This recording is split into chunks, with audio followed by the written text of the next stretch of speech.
सच्चा अन्नदाता। एक जंगल में एक बंदर और कौवा अच्छे दोस्त थे।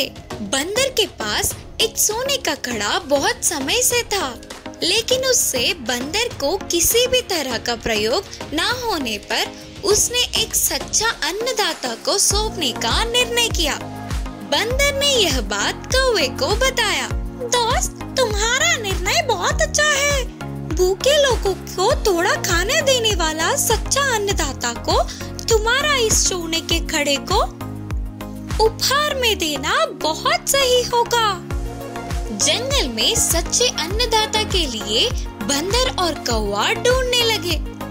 पहले वे दोनों लोमड़ी के घर जाकर उसके आंगन में बैठे। भोजन खाने का समय होने पर लोमड़ी मेहमानों को खाना लगाते हुए दिखी। लोमड़ी ने खाना लगाते हुए कहा, बाप रे बाप, सब्जियां का दाम कम ही नहीं हो रहा है। चावल, नमक और दालों का दाम तो जैसे आसमान छूने लगा है, और प्याज काटने पर नहीं, खरीदने पर आंसू निकलते हैं। बोलते हुए बड़बड़ाने लगी। इससे मेहमान भी शांति से भोजन नहीं कर पाए। उस भोजन के लिए भी लोमड़ी ने एक एक को मांग कर पैसे वसूल किया। लोमड़ी के घर के पास के पेड़ पर दिखे बंदर और कौवे को लाठी लेकर भगाते हुए बोली, इधर से जाओगे कि नहीं? बोलते हुए जोर से चिल्लाया। इससे बंदर और कौवा उधर से भाग गए। बाद में बंदर और कौवा महाराज शेर के पास गए। वे दोनों बाहर के पेड़ पे थे। उसके घर में भी वो मेहमानों के पास ही रहकर खाना लगा रहा था, और मेहमान भी अच्छे से पेट भर के खाकर पूछकर खाना ले रहे थे। और मेहमान भी अच्छे से पेट भर के खाना खाकर पूछ कर खाना ले रहे थे। ऐसे मेहमानों को खाता देख शेर बहुत खुश हुआ। उतना ही नहीं, उसने मेहमान नवाजी के लिए किसी से कोई पैसे तक नहीं मांगे। थोड़ी देर बाद बंदर और कौवे को देखने वाला शेर घर के अंदर गया। लाठी लेकर आएगा करके वे दोनों भागने की तैयारी में थे। बाहर भोजन लेकर पेड़ के नीचे रखकर बोला, मेरे मेहमान, पता नहीं आप लोगों ने कब खाया होगा। भोजन के समय पर मेरे घर आए हो। आओ आओ, पेट भर के खाओ। इससे भूखे बंदर और कौवे ने तेजी से पेड़ से नीचे उतरकर पेट भर के खाया। फिर बाद में उन्हें पता चला कि शेर ने अपने लिए बचाई हुई खाने को भी दान कर दिया। इससे बंदर और कौवे का मन भर आया। तुरंत उन दोनों ने सच्चे अन्नदाता के रूप में शेर को पहचानकर अपने हाथों की सोने की कड़ी को महाराज शेर को उपहार स्वरूप दिया। होशियार खरगोश। एक घने जंगल में एक क्रूर शेर था। वह शेर बहुत ही शक्तिशाली और घमंडी था। अपनी भूख को मिटाने के लिए दिखने वाले हर जानवर को मार के खा जाता था। इससे जंगल के सारे जानवर शेर के नाम से ही डर के कांप जाते थे। अब ऐसे ही चलता रहा तो जंगल में कोई भी जानवर नहीं बचेगा। डरने लगे। फिर एक दिन सारे जानवरों ने इस समस्या पर चर्चा किया और शेर के साथ बातचीत करने का निर्णय किया। शेर से दोस्ती का हाथ बढ़ाते हुए एक समझौते पर पहुंचकर इस समस्या का समाधान करने की सोचे। एक दिन एक बड़े से पेड़ के नीचे इकट्ठा हुए। चर्चे में हाजिर होने के लिए सारे जानवरों ने शेर को न्योता दिया। चर्चों में जानवरों की तरफ से बंदर ने कहा, महाराज शेर, आप हमारे राजा हो और ये हमारा सौभाग्य है। आप इस चर्चे में आए हैं। हम बहुत खुश हुए।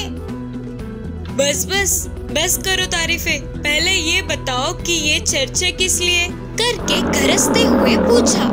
तो सारे जानवर एक दूसरे को देखने लगे। वे सभी बात शुरू करने की हिम्मत जुटाने में लगे थे। फिर थोड़ी साहस से हिरन ने कहा, महाराज जी, आप आपके आहार के लिए हमें मार रहे हैं, सही है, लेकिन जितनी जरूरत है उससे ज्यादा मारना ठीक नहीं।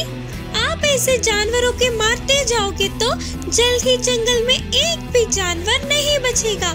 इसीलिए तुरंत शेर ने गरजते हुए कहा, इसीलिए क्या, मैं क्या चाहिए?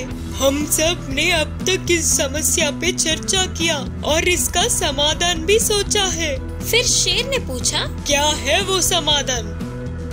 तब हाथी ने कहा, आपकी गुफा में हर रोज एक जानवर को बेचने का निर्णय किया। ऐसे आप आपके पसंद से मार के खा सकते हो और आपको शिकार करने की तकलीफ भी नहीं होगी। तब इस समझौते को शेर तुरंत मानते हुए कहा, ध्यान रहे, जानवर ठीक समय पर मेरे पास पहुंच जाना चाहिए, नहीं तो मैं तुम सबको मार दूंगा। बोलकर चेतावनी देकर चला गया शेर। उस दिन से हर दिन एक जानवर को शेर के आहार में भेजा गया। शिकार करने की जरूरत न पड़ते हुए हर रोज उसके पास आहार पहुंच जाने पर शेर भी बहुत खुश था। ऐसे दिन बीतते गए तो इस बार शेर के गुफा में जाने की खरगोश की बारी आई। खरगोश बहुत होशियार थी। वह जाते जाते खुद को ही नहीं बल्कि जंगल के सारे जानवरों को बचाने की योजना बनाने में लगी थी। इतने में रास्ते के कुएं को देखते ही उसे झट से एक उपाय मिली और वह जानबूझ के ही शेर के पास समय से देर पहुंची। तब तक भूख से तड़पने वाला शेर को आहार में एक छोटी सी खरगोश को देख उसे बहुत गुस्सा आया तो सभी को मार दूंगा बोलते हुए गरजा। तुरंत खरगोश ने कहा, महाराज, आपके आहार में 10 खरगोशों को भेजा था, लेकिन सारे खरगोश को बीच रास्ते में ही एक दूसरे शेर ने मार दिया। वही इस जंगल का राजा है करके भी बोल रहा है, गरज रहा है। मैं अकेली सुरक्षित इधर पहुंचने के लिए कैसे भी करके बच के निकल आई करके बोली खरगोश। यह सुनकर शेर बहुत गुस्से में गरजते हुए बोला, क्या इस जंगल का राजा कोई और? वो कौन है, कहाँ से आया? मैं उसे मार दूंगा, तुम मुझे उसकी जगह पर ले चलो। होशियार खरगोश ने शेर को पानी से भरा गहरी कुएं के पास ले गई और बोली, यही है महाराज उस शेर के रहने की जगह, वह अंदर छुपा है। शेर कुएं में देखता हुआ अपनी परछाई को देखा और वही दूसरा शेर है करके सोचकर और ज्यादा गरजने लगा। तो पानी में परछाई वाला शेर भी एक समान गुस्से में था। फिर उसे मारने के लिए गरजता हुआ शेर कुएं में कूद गया और क्या था, शेर गहरे कुएं में डूबकर मर गया। होशियार खरगोश खुशी से बाकी जानवरों के पास लौट के पूरी बात का विवरण किया। इससे सारे जानवर बहुत खुश हुए। खरगोश की होशियारी की भी बहुत तारीफ किया।